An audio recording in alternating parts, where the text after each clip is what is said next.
कहानी की शुरुआत हुई एक शापित वनों की तरह, जहाँ हर ओर भौतिक और रहस्यमयी मिलते जुलते थे। वो दुनिया नजर में बेहद सुंदर लगती थी। हरित वृक्षों से ढंकी नदियों की कलकल और हवा में घुला एक अनोखा जादू पसरा हुआ था। मगर वहाँ परी, जादूगरनियां और मंत्रों का सम्मान न करना भी एक बड़ा पाप माना जाता था। कई वर्षों तक यही रही। फिर एक दिन जादूगरनी याना अपनी प्यारी पुत्री यालिना के साथ शापित जंगल की ऊंची चोटी पर आई और कुछ जड़ी बूटियां तोड़ने लगी। याना को पुरजोर विश्वास था कि यदि ये जादुई फूल सही समय पर ठीक मंत्रों के साथ मिश्रित किए जाए तो वे अमृत में बदल जाएंगे। ऐसा अमृत जो जीने वाले को हमेशा के लिए जवां बनाए रखेगा। हकीकत यह थी कि वह बाकी जादूगरनियों को बिल्कुल भी पसंद नहीं आती थी, क्योंकि याना सबसे ज्यादा ताकतवर थी। फूल तोड़ते समय यालिना की नजर एक चमचमाते रत्न पर पड़ी। माँ देखो कितना सुंदर पत्थर है। पर वह पत्थर कोई साधारण पत्थर नहीं था। ये एक प्रकाशमान रत्न था जहाँ अनंत शक्तियाँ बसी हुई थी। एक शापित रत्न। जो ही यालिना ने उसे उठाया, तेज बिजली सी चमक उसके चारों ओर मंडराने लगी। पत्थर ने यालिना पर मंत्र शक्ति से शाप आरोपित कर दिया और वह बदलकर पत्थर की राजकुमारी में परिवर्तित हो गई। आकाश में भविष्यवाणी हुई, जब इस पत्थर का हृदय आंसू बहाएगा तभी शाप अपना रास्ता भटक जाएगा। जिसका मतलब यह था कि जब तक कोई मास्टर उस पत्थर का रहस्य नहीं समझता और उसकी भीतर दबी अनंत शक्ति को किसी स्थान नहीं देता, यालिना को एक ठंडी और अंधेरी दुनिया के पत्थर के टावर में ही कैद रहना होगा, अपनी बदकिस्मती की जंजीरों में। 400 वर्ष बीत गए, फिर भी यालिना को आजाद करने कोई न आया। इसी वजह से उसकी उम्मीद टूटने लगी और यालिना का दिल भी पत्थर जैसा कठोर हो गया। धीरे धीरे यालिना ने अंधेरी दुनिया की काली शक्तियों से मित्रता कर ली और तंत्र मंत्र के जरिए एक शैतानी फौज खड़ी कर दी, जो नगरों को जलाती, लोगों को लूटती और हर उस इंसान से बदला लेती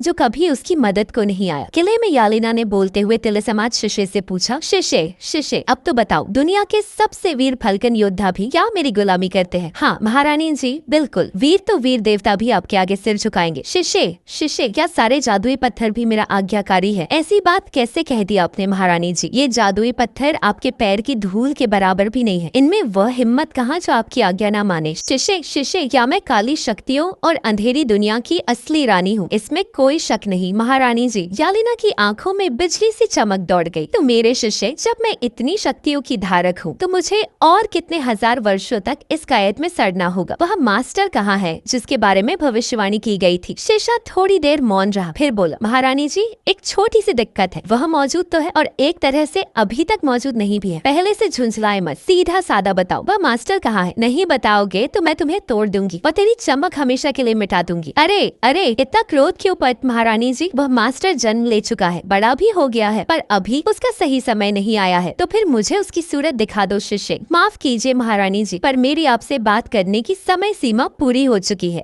मैं जा रहा हूँ। और तिलस्मात शिष्य उड़ गया, जिससे यालिना को बड़ा गुस्सा आया। फिर हम महारानी के किले से काफी दूर बस एक जंगल के गांव की ओर देखते हैं, जहाँ इवान एक सुंदर पत्थर को तराश कर उसे आकार दे रहा था। इवान अनाथ था, पर अपना गुजारा चलाने के लिए अपने मालिक एंटोनियो के यहाँ काम किया करता था। तभी उसका मित्र इलिया आ गया। इवान अब तक यहाँ क्या कर रहा है? तेरा मालिक एंटोनियो तो राजा के दरबार में पहुँच चुका है और राजा की बेटी के जन्मदिन के तोहफे को अपनी कला बताकर सारी तारीफें हासिल कर रहा है। तेरी मेहनत को वह अपना बता देगा और राजा से इनाम भी छीन लेगा। कोई बात नहीं इलिया, मैं वैसे भी उसकी नौकरी को छोड़ने का सोच रहा था। तनख्वाह कम देता है और सारा काम मुझसे ही करवा लेता है, लेकिन एक बात पक्की है, इस बार मैं उसे कड़वा सबक जरूर सिखाऊंगा। दरबार में एंटोनियो ने राजा और उसकी पुत्री लोइजा के सामने घोषणा की, महाराज आज जो तोहफा मैं आपकी बेटी के जन्मदिन पर लाया हूँ, इसे पाकर राजकुमारी लोइजा खुशी से झूम उठेंगी।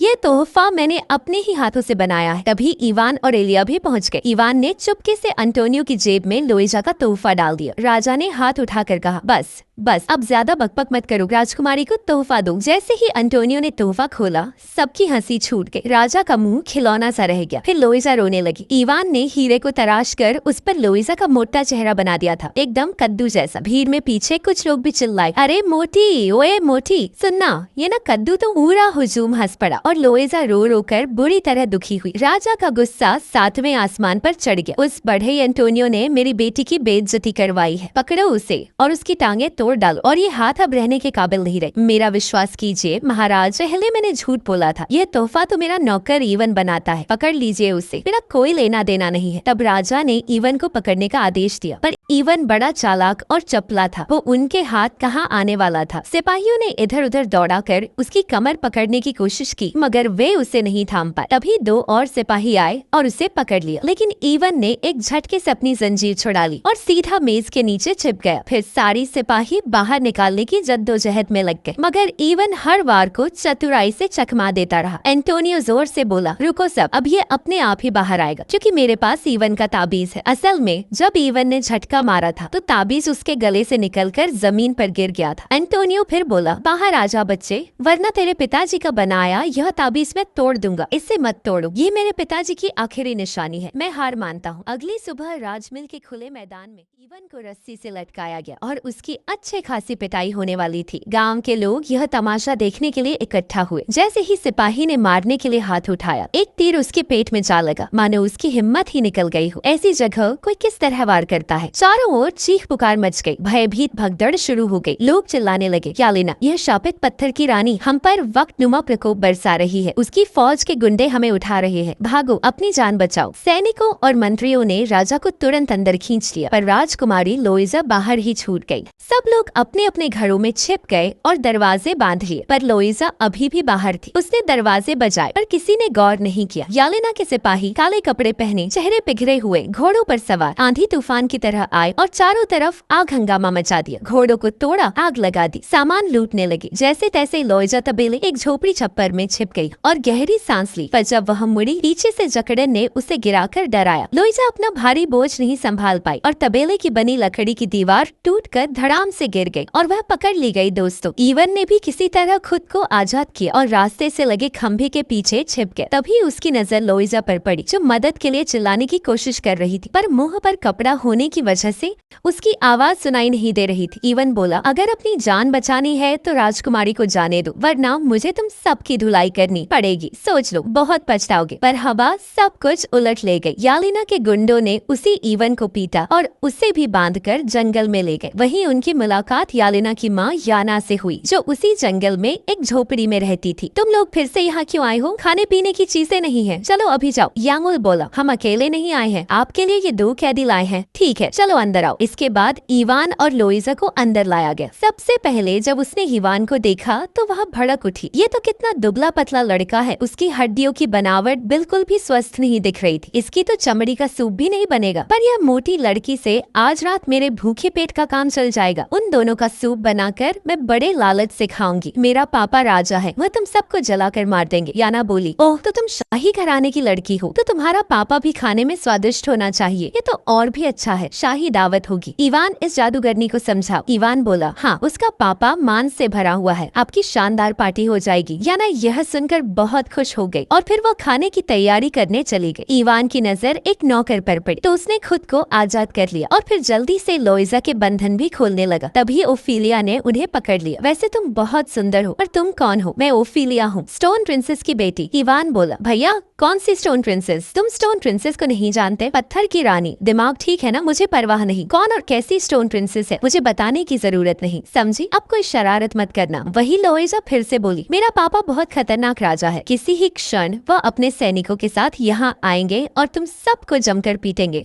और फिर वह जोर जोर से रोने लगी, पर ओफिलिया उसकी धमकी सुनकर जोर से हंस रही थी। वही राजा ने अपने लोगों पर गुस्सा जताया, तुम सब निकम्मे हो, किसी काम के नहीं। उस दुष्ट रानी की फौज किसी भी कायदे कानून को नहीं मानती और किसी पर दया भी नहीं करती। जब मन होता है तो हमारे खेतों, जमीन और घरों पर हमला कर देती है और हमें बुरी तरह हरा देती है। वह सभी मेरी बेटी को उठा ले गए और तुम सब डर कर छिप गई। अरे, तुम्हारी इस बहादुरी पर शर्म आनी चाहिए। अब क्या देख रहे हो? जाओ और मेरी बेटी को बचा कर लाओ, भागो यहाँ से। पर महाराज, हम उन्हें कहाँ ढूंढे? किसी ने कहा, अच्छा तो तुम सेनापति हो, पर तुम किस काम की तनख्वाह लेते हो जब तुम्हें यह भी नहीं पता कि दुश्मन कहाँ से आता है? एंटोनियो ने कहा, ऐसी अफवाह है कि पत्थर की रानी इस जंगल में रहती है, तो उसने राजकुमारी को यही जंगल में ले लिया होगा। राजा बोला, अरे यह तो हर कोई जानता है, सिवाय मेरे इस बेवकूफ सेनापति के। सेनापति बोला, पर महाराज, वह जंगल तो पूरी तरह भूल भुलैया जैसा है। वहाँ राक्षस रहते हैं और उसकी कोई सीमा ही नहीं। हमारे परदादाओं तक को वहाँ जाना डरावना लगता था। लेकिन राजा ने चेतावनी दी, अगर मेरी बेटी वापस नहीं आई तो मैं तुम सब की लाशें उसी जंगल में लटका दूंगा। दूंगा। अब जाओ और मेरी बेटी को ढूंढ कर लाओ। दूसरी तरफ ओफिलिया उन्हें घर के पिछवाड़े की ओर ले गई। अच्छा, तुम लोग भागने की सोच रहे थे ना, वह रहा रास्ता, जाओ भागो, कोई नहीं रोकेगा। और ओफिलिया ने लीवर खींचकर दरवाजा खोल दिया। इवान और लोइजा जोर से भागे, पर ओफिलिया ने दरवाजा बंद कर दिया और जोर से हंसी। तुम लोगों को क्या लगा मैं इतनी आसानी से तुम्हें जाने नहीं दूंगी? मैं बस तुम्हारे साथ खेल रही थी। लोइजा फिर जोर जोर से रोने लगी। इवान बोला, ओए पहले रोना बंद कर, मेरी माँ। और ओफिलिया, तुम्हें हमें परेशान करके बहुत मजा आता है क्या? तुम तो अपने जादू के बिना कुछ भी नहीं हो, तो रास्ता खोलो। अगर हिम्मत है तो हमें भागने दो, और अगर तुमने हमें पकड़ लिया तो मैं मानूंगा कि तुम वाकई बहुत शक्तिशाली जादूगरनी हो। ओफिलिया ने उसकी शर्त मान ली, पर जैसे ही उसने दरवाजा खोला, इवान भागा नहीं, बल्कि उसने ओफिलिया को जमीन पर पटक दिया और उसके हाथ पकड़ लिए। लोइजा, तुम यहाँ से भाग जाओ, मैंने ओफिलिया को पकड़ रखा है, इवान ने कहा। लोइजा भाग निकली, पर उसी बीच ओफिलिया की नजर इवान के ताबीज पर पड़ी और वह देखकर हैरान रह गई। यह तुम्हें कहाँ से मिला? इवान कुछ बोल पाता उससे पहले याना ने उसके सिर पर वार कर उसे बेहोश कर दिया। वहीं राजगृह में मंत्री और उसके साथी लोइजा की तलाश में जा रहे हैं। मंत्री कहने लगा, क्या किसी ने उस पत्थर की रानी को देखा है? पर सुना है, किसी ने कहा कि उसके हाथ, पाँव, बाल, आंखें, यहाँ तक कि दिल भी पत्थर का है। वह कई वर्षों से पूरी दुनिया में ऐसे एक मास्टर की तलाश में है जो हीरे पत्थर को तराश कर उसे आकार देने में माहिर हो, और उसे ऐसा ही कोई मिला भी। तो पत्थर की रानी ने लालच दिखाकर उसे जंगल में बुला लिया, पर उसका कोई ठोस पता या विस्तार मालूम नहीं हुआ। उसकी पत्नी इंतजार करते करते बीमारी से चल बसी और उसका बेटा अनाथ रह गया। इसी बात पर एक साथी ने कहा, सेनापति, क्या आप इवान की ही बात तो नहीं कर रहे? सेनापति बोला, हाँ, यह कहानी इवान की ही है। सेनापति और उसके साथी जंगल के ठीक सामने पहुंच गए, पर भीतर जाने की हिम्मत अभी तक नहीं हुई। याना घबराकर बड़बड़ा उठी, इस लड़के ने तो हद ही पार कर दी है, अब मैं इसका क्या करूं? और जब इवान को बेहोश पाए देखा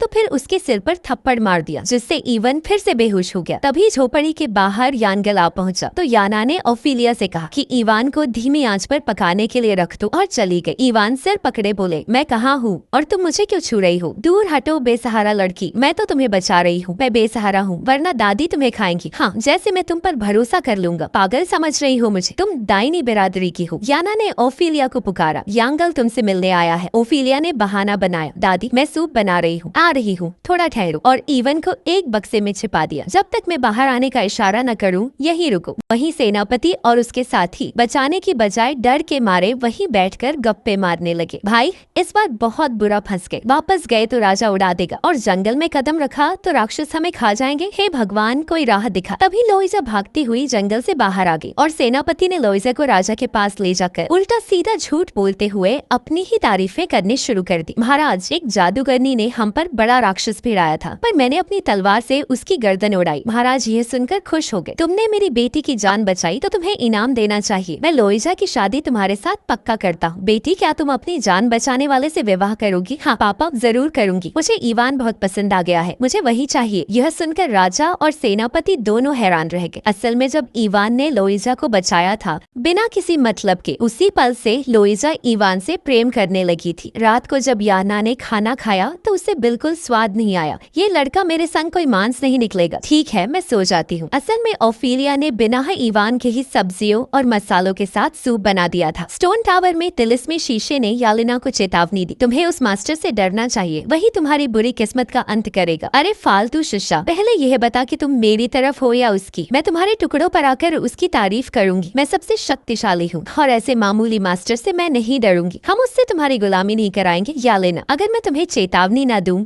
तो तुम कहती हो कि मैं किसी काम की नहीं, और जब मैं समझा रही हूँ तो तुम मुझे हल्के में ले रही हो। अब मैं क्या करूँ? यालिना बोली, कुछ मत करो, निकल यहाँ से, और शीशे को फेंक दिया। ओफिलिया ने इवान को बक्से से निकालकर पीछे वाले कुएं के पास लाया, और दोनों उसके अंदर कूद गए, जिससे वे स्टोन टावर में पहुंच गए। ओफिलिया बताने लगी, वह पत्थर की रानी यालिना मेरी माँ है, पर उन्होंने मुझे कभी समय ही नहीं दिया। मुझे नहीं मालूम कितने वर्षों से मैंने उन्हें देखा तक नहीं। कई साल पहले भविष्यवाणी हुई थी, जब मास्टर उस शापित पत्थर को तराश कर उसे जीवंत कर देगा तो यालिना पर लगा शाप टूट जाएगा और वह मुक्त हो जाएगी। पर असली दिक्कत यह है कि तब वह दुनिया की सबसे शक्तिशाली बन जाएगी। वह केवल पत्थरों पर शासन नहीं करेगी, बल्कि हर जीवित सृजन को भी अपनी शक्ति से नचाएगी। उसकी शक्ति का कोई तोड़ नहीं होगा।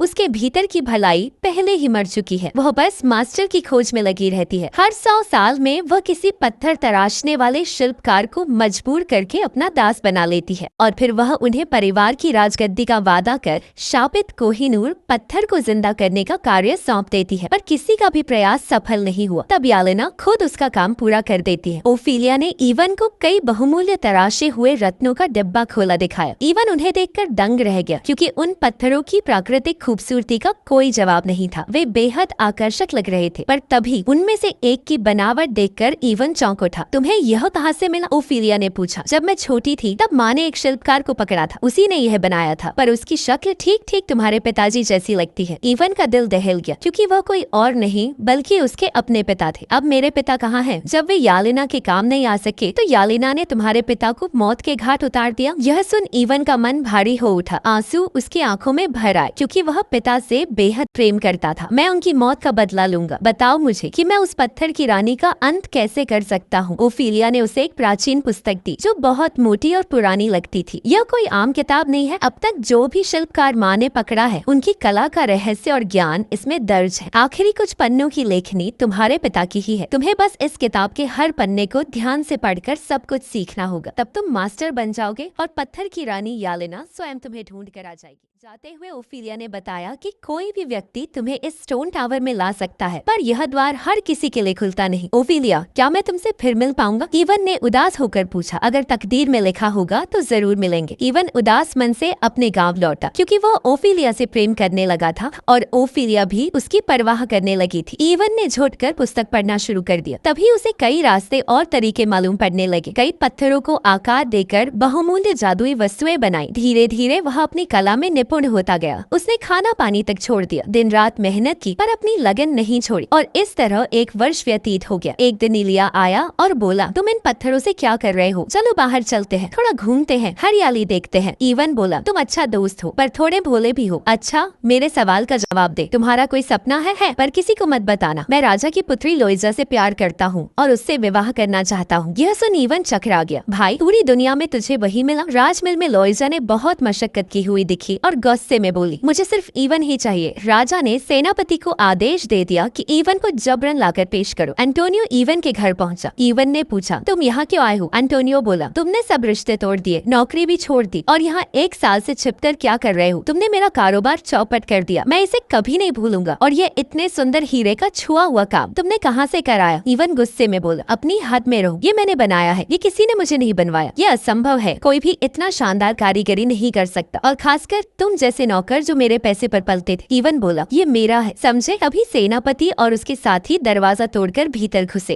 इलिया ने उनका सामना करने की कोशिश की, पर वे बहुत संख्या में थे, इसलिए इलिया को पीटकर बेहोश कर दिया गया। इवन भी पकड़ लिया गया। देखकर अंटोनियो की खुशी छा गई। इधर तिलिस्मी शीशे ने ओफिलिया को उसकी जिंदगी का सबसे बड़ा सच बताया, खुलासा किया। यालेना इसलिए तुम्हारी मां नहीं है, वह तुम्हें धोखे से अपने पास लाई थी ताकि सही अवसर आने पर वह तुमसे अपना सबसे बड़ा काम करवा सके। वह काम क्या है? ओफिलिया ने पूछा। मुझे नहीं पता, पर तुम यालेना के लिए बहुत उपयोगी चीज हो। यह जानकर ओफिलिया को बहुत दुख हुआ। राजा ने इवन को बंधवा कर उसका मुंह बांध दिया। तुम्हें अंदाजा भी नहीं इवन कि तुम्हारी किस्मत बदलने वाली है। मैं अपनी बेटी जो तुम्हें देने वाला हूँ उसके साथ ढेर सारा दहेज भी दूंगा, राजा ने कहा। बेचारी इवन कुछ कह नहीं पा रहा था। तब उसने नाक से इशारा कर अपनी मंडी हिलाई। अरे, एक बहुत शानदार शाही महल और जर्मनी की खास तख्ती मिलेगी। शादी में रेलगाड़ी तक होगी। इवन ने फिर भी इनकार कर दिया। ओ इवन, अभी और चीजें भी हैं। हजारों चांदी के सिक्के भी तोहफे के रूप में मिलेंगे। इवन ने फिर विरोध किया। तुम बहुत लालची हो इवन। ठीक है, शादी की जगह सोने के सिक्के मिलेंगे। ठीक है। राजा ने जैसे ही कपड़ा हटाया, इवन ने तुरंत बोल दिया, नहीं चाहिए, अपने पास रखो, और अपनी कद्दू जैसी बेटी भी, क्योंकि मैं किसी और से प्रेम करता हूँ। दूसरी तरफ स्टोन टावर में यानगल ने ओफिलिया से कहा कि रानी यालेना चाहती है कि मैं तुमसे विवाह कर लूं, और मैं उनकी बात ठुकरा नहीं सकता। अच्छा, अगर तुम्हारी रानी मुझसे टावर से कूदने को कहे तो तुम मानोगे? ओफिलिया ने पूछा। हाँ, जरूर करूंगा, क्योंकि मुझे रानी ने बनाया है, यानगल ने उत्तर दिया। ओफिलिया बोली, तुम मुझे पसंद करते हो, मुझे पता है। क्या तुम मेरी बात मानोगे? हाँ, मानूंगा। ओफिलिया, तुम जो कहो मैं सब करूंगा, पर मुझसे शादी कर लो। माफ करना यानगल, मैं नहीं कर सकती, मैं किसी और को चाहती हूँ। राजा ने इवन को उसी के घर में कैद करवा दिया और 4 हफ्तेदार भी लगा दिए ताकि इवन भाग न पाए। खैर, इवन ने किताब का बचा हुआ अंतिम पन्ना भी पढ़ लिया और वह मास्टर बन गया। उसने सीख लिया कि कैसे किसी भी पत्थर को किसी भी असंभव रूप में तराश तराश कर आकार देना है। उसने उस कला में महारत हासिल कर ली। सिपाहियों को चकमा देकर वह कुएं के पास पहुंचा। पत्थर की रानी, सुन रही हो, मैं हूँ मास्टर। इतना कहते ही कुआं उसे स्टोन टावर में पहुंचा आया। इवन हैरान रह गया कि कुआं ने उसकी बात मान ली, जिसका मतलब वह असली मास्टर ही है, वरना कुआं ऐसे किसी के लिए अपना जादुई द्वार नहीं खोलता। इवन को पकड़कर उस कमरे में लाया गया जहाँ शापित कोहिनूर पत्थर रखा हुआ था। वहाँ ओफिलिया ने उसे देखा और झट से गले लगा लिया। मैं जानती हूँ तुम मास्टर बन चुके हो और तुमने किताब भी पूरी पढ़ ली है। तभी यालेना भी उनके सामने आई। ओफिलिया इवन के सामने डटकर खड़ी हो गई। मैं तुम्हें कोई भी चोट नहीं पहुँचने दूंगी और मैंने तुम्हारे धोखे को भी पहचान लिया है। तुम मेरी माँ नहीं हो। ओह, तो शीशे ने अपना मुंह खोल ही दिया, पर मेरे पास अब समय नहीं है। इवन, क्या तुम ओफिलिया को पाने के लिए कुछ भी कर सकते हो? हाँ, मैं अपनी जान भी दे दूंगा। बढ़िया, मुझे कोई आपत्ति नहीं। जाओ, करो, शादी कर लो। ओफिलिया ने कहा कि जरूर कोई तुम्हारी चाल होगी। तुम इतनी आसानी से क्यों मान जाओगी? ऐसा कभी नहीं हुआ। हाँ बेटी, मैं अपनी प्यारी बेटी इवन तुम्हें ऐसे नहीं सौंप दूंगी। शर्त ये है कि पहले सिद्ध करो कि तुम असली मास्टर हो। शापित पत्थर की शक्ति को जिंदा कर दो और ओफिलिया तुम्हारी होगी। नहीं इवन, उसकी बात मत मानो। अगर तुम ऐसा कर दोगे तो वह निश्चित रूप से तुम्हें धोखा देगी, वादा तोड़ देगी और पूरी दुनिया तबाह कर देगी। सब मारे जाएंगे। ओ मेरी नादान बेटी, भाई अगर मुझे एक बार वह जिंदा शापित पत्थर मिल गया तो मेरे पास समय कहाँ होगा कि मैं तुझसे प्रेम प्रसंगों में उलझूं। इवन मान गया, पर ओफिलिया अब भी उसे ऐसा करने से रोक रही थी। इवन को लेकर वह भागे, पर यालेना ने यानगल को उनके पीछे लगा दिया। यानगल ने उन्हें घेर लिया और इवन के सामने तलवार उठाकर खड़ा हो गया, पर इवन निहत्था था, इसीलिए यानगल ने जादू से अपनी जैसी एक और तलवार बना ली और उसे इवन दे दी ताकि मुकाबला बराबरी का हो। मैं एक दृढ़ फाल्कन योद्धा हूँ और सबको लड़ने का मौका देता हूँ। आओ, मुझे हराओ। ओफिलिया मेरी है। उनके बीच भयंकर युद्ध छिड़ गया। दोनों ने एक दूसरे पर तलवारों से अनेक प्रहार किए, पर यानगल पर उसका कोई असर न होता क्योंकि वह पत्थर से बना फाल्कन योद्धा था। किस तरह इवन ने उसका सामना किया, पर शीघ्र ही वह लड़खड़ाया। यानगल उसकी जान लेने वाला था कि ओफिलिया ने उसके पैर पकड़ ली और इवन की जान के लिए भीख मांगी। इसे छोड़ दो। यानगल को तरस आ गया। मैंने तुमसे वादा किया था कि मैं तुम्हारी हर बात मानूंगा, इसलिए मैं इसे छोड़ रहा हूँ। क्या तुम मेरे साथ चलोगी? पर ओफिलिया ने कुछ भी उत्तर नहीं दिया। यानगल को यह सब बहुत बुरा लगा। इसके बाद यालेना ने कड़ा सवाल किया। सीधा सादा जवाब दो, तुम उन्हें पकड़कर यहाँ क्यों नहीं लाए? ओफिलिया मेरी होने वाली पत्नी है, न कि अब तुम्हारी झूठी बेटी। उसकी दया नहीं आई। ओए बेवकूफ फाल्कन, यानगल गुस्से में बोला। मैं इवन की बात कर रहा हूँ। अच्छा, ओफिलिया से मेरा क्या लेना देना? यालेना चिल्लाई। जब इवन शापित पत्थर को जिंदा कर देगा तो तुम समझ भी नहीं पाओगे क्या होगा। पहाड़ टूटेंगे, नदियाँ तूफान उठाएंगी, फिर वे सूख जाएंगी, धरती बंजर बन जाएगी और एक अनंत अंधेरा समा जाएगा। कभी भी कोई रोशनी न बचेगी, सारी भलाई खत्म हो जाएगी और बुराई का राज्य राज करेगा। इवन, वह शापित पत्थर मुझे दे दो। तुम्हें इसकी जरूरत नहीं। जरूरत है, इवन ने कहा। तुम क्या कह रही हो? तुम समझते ही क्यों नहीं कि पूरी दुनिया की तकदीर उसकी शक्ति पर टिकी है? ओफिलिया, मुझे किसी से फर्क नहीं पड़ता कि कौन जिए और कौन मरे। अगर मैंने रानी का काम पूरा कर दिया तो तुम और मैं एक हो जाएंगे और मेरा नाम मशहूर हो जाएगा। मैं संसार में सबसे महान शिल्पकार कहलाऊंगा। तभी यालेना ने जादू करके ओफिलिया को अपने नियंत्रण में कर लिया। अब देर मत करो। कितने वर्षों से मैं इस पल का इंतजार कर रही हूँ। जल्दी से मेरा काम पूरा करो और ओफिलिया तुम्हारी होगी। इवन ने ओफिलिया की चेतावनियों को सुनने तक की जहमत नहीं उठाई। एक हफ्ता लगाकर उसने शापित पत्थर को पूरी लगन से तराशा और जैसे जैसे पत्थर जीवित होने लगा, उसी अनुपात में काली शक्तियों का अंधेरा उनके गांव पर छाने लगा, जिससे डर के लोग गांव छोड़ने लगे। पर एवान ने इस खतरे पर ध्यान ही नहीं दिया और जल्दी शापित पत्थर को पूरी तरह जिंदा कर दिया। वह एक रंग बिरंगा गुलाब के फूल में बदल गया। एवान ने ओफिलिया के पास जाके कहा, मैंने कर दिया तुम्हें, अलीना से आजाद भी कर दिया। दुर्भाग्यवश इवन, तुम समझने में बहुत देर कर गए। तुमने शापित पत्थर को जिंदा कर दिया है और यालेना फिर भी शक्तिशाली शापित शासिका बन गई। अब मैं हमेशा जादूगरनी बनी रहूंगी, कभी मानव नहीं बन पाऊंगी और अब यालेना तुम्हें मार देगी क्योंकि तुम अब उसके किसी काम के नहीं रहे। तुम्हें उस पर भरोसा नहीं करना चाहिए था। ओफिलिया उसे छोड़कर यानगल के साथ चली गई। तभी इवन को एहसास हुआ, मैंने इतनी बड़ी गलती कैसे कर दी। अपनी तकदीर में मरने की सजा मैंने खुद ही लिख दी। पर तभी इवन डर से झट से जाग गया। उसका केवल एक सपना था, पर अब वह समझ चुका था कि यालेना दुष्ट है। इलिया, क्या तुम मेरे लिए कोई जादुई तलवार बना सकते हो जो पत्थर को काट सके? इवन ने पूछा। मुश्किल है पर कोशिश की जा सकती है। कितने दिनों में चाहिए? इलिया ने पूछा। दिन नहीं, 5 मिनट में बना दो बस, क्योंकि दुश्मन का हमला होने वाला है। इलिया लोहार था, इसलिए तुरंत काम में लग गया। यालेना ने अपने सैनिकों को इवन को पकड़ने भेजा और साथ में कहा कि वह शापित लाल गुलाब भी लाए। लो इवन, तुम्हारी तलवार, इलिया ने दी। दिक्कत ये है कि मैं नहीं जानता कि यह वाकई पत्थर को काट भी पाएगी या नहीं। तभी दुश्मनों ने हमला कर दिया। इवन ने तलवार से उनका सामना किया और उनकी हालत पतली कर दी। पर फिर एक साथ दो दुश्मनों ने मिलकर हमला किया और उसे गिरा दिया। इवन मारने लगा था। उसी मौके पर इलिया ने उसकी जान बचाई और अकेले ही उन पर टूट पड़ा। इलिया बहादुर और दमदार था। उसने दुश्मनों को अच्छा खासा सबक सिखाया। पर भीड़ भाड़ आने लगी। दुश्मन थमने का नाम नहीं ले रहे थे। उनकी सेना बढ़ती गई। इलिया ने कहा, भाग जाओ, मैं इन्हें रोकता हूँ। इवन ने दुश्मन के घोड़े पर करारा वार कर उसे छुड़ा दिया और अपने घर की ओर भागा, क्योंकि उसे डर था कि शापित लाल फूल उनके हाथ न लग जाए। पर जब वह पहुंचा तो देखा कि वे वहां नहीं थे। दुश्मनों ने उन्हें उठा लिया था। इलिया ने एक विशाल हथौड़ा उठाया और दुश्मनों को मार मार कर उन्हें पीछे हटाया। पर दुश्मन का शैतान पत्थर से बना था, इसलिए वे मर ही नहीं रहे थे। इलिया थक गया और दुश्मनों ने उसे गिराकर मौत के घाट उतार दिया। इधर इवन ने ठान लिया कि वह बैठे ठाले नहीं रहेगा। वह स्टोन टावर जाएगा, उस रानी को हराएगा और उस शापित लाल गुलाब को नष्ट कर देगा। यह सोचकर वह दौड़ते हुए सीधे उसी कुएं में कूद पड़ा, पर सीधे जमीन पर धड़ाम से गिर गया, जिससे उसका सिर चकरा गया। बाहर आकर उसने घोड़े से कहा, तुम मेरी हालत देखकर जरूर खूब हंस रहे होगे, पर ज्यादा मत हंसो। कुएं ने जादुई द्वार नहीं खोला तो क्या हुआ, मैं कोई और रास्ता ढूंढ लूंगा स्टोन टावर तक पहुंचने का। टावर में मौजूद यालिना को शापित पत्थर मिल गया, पर जल्द ही उसे एहसास हुआ कि पत्थर में शक्ति तो भर आई है, पर एक काम अभी भी क्यों नहीं कर रहा। मुझे अपने भीतर वह ताकत क्यों महसूस नहीं हो रही। कहीं मेरी सारी मेहनत व्यर्थ तो नहीं चली गई। तुरंत ही उसने काली जादू की मंत्रों वाली किताब खोली और पढ़ते ही याद आया, अरे मैं तो भूल ही गई थी कि ओफिलिया को क्यों पाल पोस कर बड़ा किया मैंने। अब तक क्यों जबरदस्ती उसकी परवाह करी। इवन ने घोड़े को जंगल की ओर चलने का इशारा किया, पर घोड़ा आगे बढ़ने से इनकार कर बैठा। ओह घोड़े,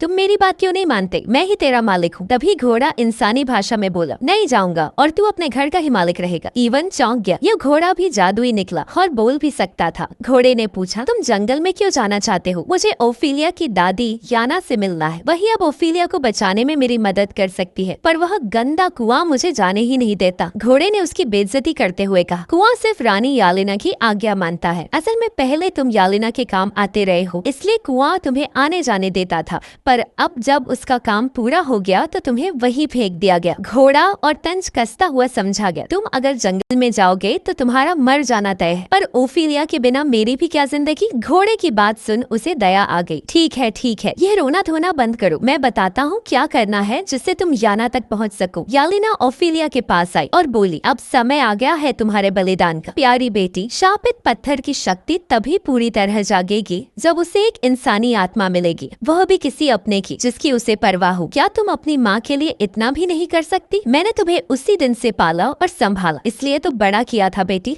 ओफिलिया जो अभी अंदर दबी हुई थी बोली, हाँ माँ मैं करूँगी। जादुई घोड़े ने इवन से बताया कि जंगल के रास्ते में कुछ लोग मिलेंगे जो याना के घर का रास्ता बता देंगे। चलते ही इवन को आवाज मिली, इवन मेरे पास आओ, मैं तुम्हारा ही इंतजार कर रही थी। आगे बढ़ा तो गुफा में उसे एक सुंदर लड़की मिली। इवन ने पूछा, तुम कौन हो। लड़की बोली, जान पहचान में क्या रखा है, पहले मेरा हाथ पकड़ो और मेरी खूबसूरती की तारीफ करो, पास आओ। जैसे ही इवन उसके पास पहुंचा वह चकित रह गया, क्योंकि उस लड़की की पीठ पर एक पूंछ थी। वह एक जलपरी निकली। जलपरी गुस्से में बोली, तो क्या हुआ, अगर मेरे पास पूंछ है सब कुछ ठीक चल रहा था, पर जैसे ही तुमने मेरी पूंछ देखी तुम भागने लगे। हर लड़का ऐसा ही करता है, जैसे ही उसकी नजर मेरी पूंछ पर पड़ती है तलवार निकालकर डर के भाग जाता है। मैं कोशिदा इमोर्टल की मंगेतर हूँ। पिछले 200 साल से वह मुझे अपना बनाने की कोशिश कर रहा है, पर मैं उसे पसंद नहीं करती, मगर उसे छोड़ भी नहीं सकती क्योंकि बाकी सब डर कर भाग जाते हैं। इवन ने पूछा, पर तुम यहाँ ऐसे क्यों बैठी हो, क्या तुम्हें दिखाई नहीं देता। बैठी नहीं हूँ, मैं बंदी हूँ, देखो जंजीरों से बंधी हूँ। असल में कोशी ने कुछ कीमती जादुई पत्थर यालिना से छीन ली थे, पर लौट आए नहीं। बदला लेने के लिए यालिना ने मुझे कैद कर दिया। अगर तुम मुझे आजाद कर दोगे तो तुम्हारा नाम सदैव याद रखा जाएगा, और कौन जाने मैं कभी तुम्हारे काम भी आ जाऊं। बस एक तलवार का वार ही लगाना है और मैं छूट जाऊंगी। शुरू इवन मना करता रहा, पर बाद में मान गया और जंजीर काटकर उसे आजाद कर दिया। अगले दिन इवन एक झील के किनारे पहुंचा जहां एक अकेला योद्धा मछलियां पकड़ रहा था। उसने अपनी दुख भरी कथा बताई कि वह चौथी सवा फाल्कन योद्धा है। इवन बड़ा हैरान हुआ और पूछा, पर प्राचीन कथाओं और किस्सों में तो केवल 33 महान फाल्कन योद्धाओं का ही जिक्र मिलता है जिन्होंने युद्ध में लड़ाई लड़ी थी। तुम झूठ बोल रहे हो, योद्धा ने खुलासा किया। 33 नहीं 34 थे। किताबों में लिखे शब्दों की मिलती जुलती प्रति की पवित्रता बिगड़ती न रहे, उसने समझाया। इसीलिए मेरा नाम वहाँ दर्ज नहीं किया गया और साथ ही ने मुझे नौकरी से भी निकाल दिया। यह सब यालिना ने किया। क्यों कोई ऐसा किसी के साथ करे, यह बात मेरे गले नहीं उतरती। और अब याना ने मुझे इस झील की रेख देख की जिम्मेदारी दे दी है। मुझे इस पर खुद पर शर्म आती है। मैं एक वीर फाल्कन योद्धा था जिसकी तलवार दुश्मनों का सफाया करने के लिए चलती थी, पर अब मैं मछलियाँ पकड़ता हूँ। काश मेरे पास फिर तलवार होती तो मैं बदला ले पाता। जैसे ही ईवन ने यह सुना, उसने कहा, ठीक है, मैं तुम्हें अपनी वह जादुई तलवार दे दूंगा, पर तुम मुझे याना के घर तक ले चलोगे। फाल्कन योद्धा ने राजी हो लिया। फिर ईवन ने पूरा मामला याना को समझाया और ओफिलिया को बचाने की मदद मांगी। याना ने पूरी कहानी बताई। मेरी बेटी हमेशा से बुरी नहीं थी, ये शाप ने उसे बदल दिया। जब यालिना स्टोन प्रिंसेस बनी तो वह रोने लगी। उसके आंसू इसलिए निकले क्योंकि वह वास्तव में बुराई फैलाना नहीं चाहती थी। उन आंसुओं ने जादुई मोती में रूप लिया और उन जादुई मोतियों में इतनी शक्ति है कि यदि उन्हें कोहिनूर पत्थर के लाल गुलाब में मिला दिया जाए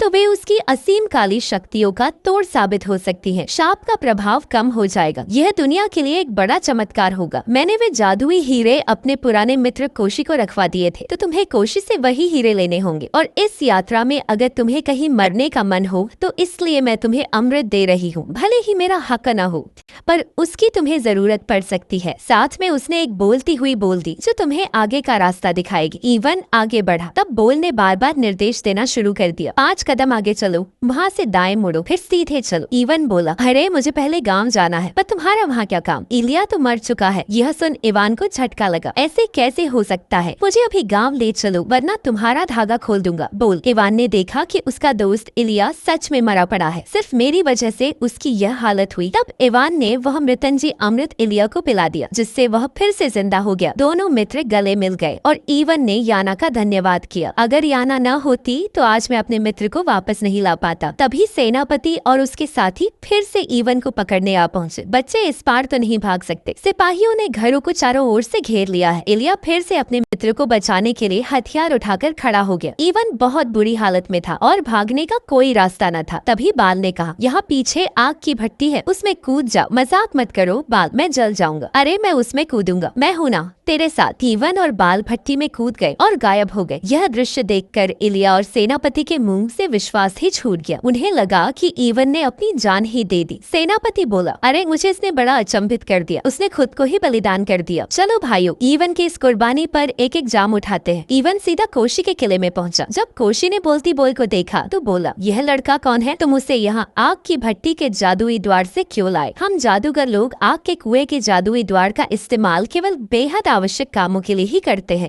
तुम इसे ऐसे यहाँ क्यों ले आए? कोशी ने कहा। ईवन जब होश में आया तो कोशी को बताया कि वह उन जादुई हीरो को लेने आया है जो याना ने वो बताए थे। कैसे हीरे? कोशी ने पूछा। लड़के, अब वे हीरे मेरे हैं, मैं इन्हें नहीं दूंगा, निकल जाओ। कोशी ने कड़ा रुख अपनाया। तभी बोल ने चुपके से कहा, वो हीरे ईवन को दे दो, वे तुम्हारे नहीं है, वरना याना तुम्हें छोड़ने वाली नहीं। कोशी फिर भी नहीं माने। तभी जंजीरों वाली मरमिट लड़की पानी के कुएं से निकल आई और जोर देकर कहा कि ईवन को ही वे हीरे दे दो। तुम नहीं जानते, अगर ईवन न होता तो मैं कभी आजाद न हो पाती। उसी ने मेरी जंजीरों को काट कर मुझे आजाद किया है। जब कोशी को यह पता चला तो भारी मन से उसने वे जादुई हीरे ईवन को दे ही दिए। हीरो को लेकर ईवन और बोल सीधे स्टोन टावर के बाहर पहुंच गए। पता चला कि ओफिलिया, जो अब भी येलिना के वश में थी, टावर की ऊंची चोटी पर खड़ी थी। धीरे धीरे उसकी आत्मा उस शापित पत्थर में समा रही थी। एफान ने बड़े से दरवाजे को धक्का देकर खोलने की कोशिश की, पर वह जरा भी हिला नहीं। क्या करूं? अगर देर हुई तो ओफिलिया मर जाएगी, कैसे उसे बचाऊं? तभी बोलती बोली, अरे जब मैं यहाँ हूँ तो चिंता किस बात की? लोग जल्दी से मेरा धागा पकड़ो। जैसे ही एफान ने धागा थामा, वह तेजी से ऊपर की ओर खींचने लगा, लेकिन अंत में धागा छोटा पड़ गया और एफान हवा में लटक गया। उसकी नजर गई। ओफिलिया और वह शापित पत्थर एक हो रहे थे। ओफिलिया की आत्मा शरीर छोड़कर पत्थर में बसने ही वाली थी। पत्थर की काली शक्तियाँ लगातार फैल रही थी। आकाश उसकी ज्वाला से धधक उठा। एफान का दिल टूट गया। वह उसे बचा नहीं पा रहा था। गिरने से पहले उसने पूरे मन से पुकारा, ओफिलिया, मैं तुम्हारे बिना जी नहीं सकता। उसके शब्दों ने जैसे येलिना का जादू कमजोर कर दिया। ओफिलिया को होश आ गया। सही समय पर उसने एफान को ऊपर खींच लिया और उसकी जान बचा ली। दोनों ने तुरंत वह लाल गुलाब उठाया और नीचे भागने लगे ताकि वहाँ से बाहर निकल सके। लेकिन तभी यांगल सामने आ खड़ा हुआ। ओफिलिया, मेरे साथ रह जाओ, मत जाओ। नहीं, मैं रुक नहीं सकती, हमें जाने दो। ठीक है, एफान को सुरक्षित जाने दो, इसके बदले मैं यहीं रुक जाती हूँ। पर यांगल समझ गया, चाहे जितनी कोशिश कर ले, ओफिलिया उसे कभी प्यार नहीं करेगी, वह उसकी नहीं थी। अच्छा जाओ, तुम दोनों चले जाओ। ओफिलिया को यांगल का टूटा दिल देखकर दुख हुआ। यांगल बोला, चिंता मत करो मेरी ओफिलिया, मेरा दिल तो वैसे ही पत्थर का है। एफान ने आभार जताया और दोनों वहाँ से भाग निकले। पीछे से येलिना ने आदेश दिया, यांगल उन्हें पकड़ो। पर यांगल ने विद्रोही स्वर में कहा, नहीं, उन्हें जाने दो, असल में तुम ही दुष्ट हो, तुम्हें मर जाना चाहिए। येलिना क्रोधित हो गई। तू तो एक नौकर नौकर है और मुझसे जुबान लड़ाता है। तेरा दिल पत्थर का है ना, अब से तू पूरा पत्थर बन जाएगा। उसने यांगल को पत्थर की मूर्ति बना डाला। इधर एफान और ओफिलिया भागते हुए गुफा से बाहर निकले, पर सामने सेनापति और उसके सिपाही आ खड़े हुए। अरे यह लड़का जिंदा है। मेरी आंखों में धूल झोंक रहा था। अब इसका खेल खत्म करता हूँ। सेनापति ने एफान पर गोली चला दी, पर ओफिलिया ने अपने प्राण देकर गोली खुद पर ले ली। वह गिर पड़ी। ओफिलिया मर चुकी थी। सेनापति की इस कायरता पर एफान भड़क उठा। उसने उसे लात घूंसों से मारना शुरू किया, लेकिन जल्द ही वो पकड़ा गया। सेनापति ने उसे कैद कर लिया और कहा, कल तेरी शादी लुइजा से होगी ही, वरना तुझे उल्टा लटका दूंगा। इस बार एफान कुछ कर भी नहीं सकता था। अगले दिन गांव में विवाह का उत्सव शुरू हुआ। गांव वाले भी इसमें शरीक हुए, पर जैसे ही रस्में पूरी होने को थी, वहाँ यलीना आ पहुंची। उसके सिपाहियों ने सबको चाकू की नोक पर बंदी बना लिया। अगर अभी उस जादुई लाल गुलाब को मेरे हवाले नहीं किया तो मैं यहाँ मौजूद हर इंसान को एक एक कर मार डालूंगी, और सबसे पहले बारी होगी तुम्हारी ओफिलिया की। एफान चीखा, पागल जादूगरनी, ओफिलिया को क्या मारोगी? वह तो पहले ही मर चुकी है। तभी यलीना ने ओफिलिया को सामने ला खड़ा किया। ओफिलिया जीवित थी। एफान को अपनी आंखों पर विश्वास न हुआ। यह कैसे संभव है? यलीना हंसते हुए बोली, मेरे लिए सब कुछ संभव है। मैंने ओफिलिया को फिर से जिंदा किया है, ताकि तुम्हारी आंखों के सामने उसे दोबारा मार सकूं। सोचो कितना मजा आएगा तुम्हारे सामने उसका अंत देखना। तो बताओ एफान, क्या मैं शुरू करूं? एफान निराश हो गया। उसने गुलाब उसकी ओर बढ़ाते हुए कहा, ये लो शापित लाल गुलाब, पर ओफिलिया को मत छूना। जैसे ही यलीना ने गुलाब को छुआ, एक चमत्कार घटित हुआ। असल में एफान ने उस गुलाब में जादुई हीरे जड़ दिए थे, जैसा याना ने उसे करने को कहा था। यलीना के छूते ही वे हीरे पिघल गए और फिर से आंसुओं में बदल गए। उन आंसुओं ने यलीना को उसका अतीत याद दिला दिया, वह अतीत जिसे सांप ने उससे छीन लिया था। कैसे वह पहले एक कोमल मासूम सी लड़की थी, जिसके दिल में सांप नहीं प्यार बसा था। वह अपनी माँ याना से बेहद प्रेम करती थी और दुनिया में केवल भलाई फैलाना चाहती थी, पर हुआ सब उल्टा। उन आंसुओं ने यलीना का पत्थर दिल पिघला दिया। यलीना को सब कुछ याद आ गया और वह अपनी हालत पर फूट फूट कर रोने लगी। ओफिलिया ने धीरे से कहा, तुम बुरी नहीं हो, बस उस दिन बदकिस्मत थी जब तुमने उस शापित पत्थर को छू लिया था। सच कहूँ तो मुझे तुम्हारे लिए बहुत दुख हो रहा है। भविष्यवाणी में यह भी कहा गया था कि यह शाप तभी पूरी तरह टूटेगा जब कोई तुम्हारे लिए सच्चे दिल से दुख महसूस करेगा। और दोस्तों, वह क्षण आज आ ही गया। ओफिलिया का हृदय यलीना के लिए करुणा से भर गया। यलीना ने सबके सामने सिर झुकाकर माफी मांगी और अपने सिपाहियों को लेकर जंगल की ओर लौट गई, अपनी माँ याना से मिलने। अंत में एफान और याना एक हो गए, लेकिन लुइजा को तो अब भी शादी करनी थी। वो अपनी जिद पर अड़ी रही। मैं ये शादी करके ही रहूंगी। ओफिलिया ने उसे समझाया। लुइजा रो पड़ी। शादी करो, पर उस इंसान से जो तुम्हें दिल से चाहे, अपनी इच्छा से करे। राजा ने क्रोध में पूछा, भला मेरी बेटी से शादी करेगा कौन? तभी एलिया ने हाथ उठाया। मैं करूंगा महाराज, मैं लुइजा से सच्चा प्रेम करता हूँ। लुइजा भी मान गई। आखिरकार ओफिलिया और एफान का विवाह भी हुआ और दोनों ने हंसी खुशी अपनी जिंदगी बिताई। यहीं आकर यह कथा समाप्त हुई।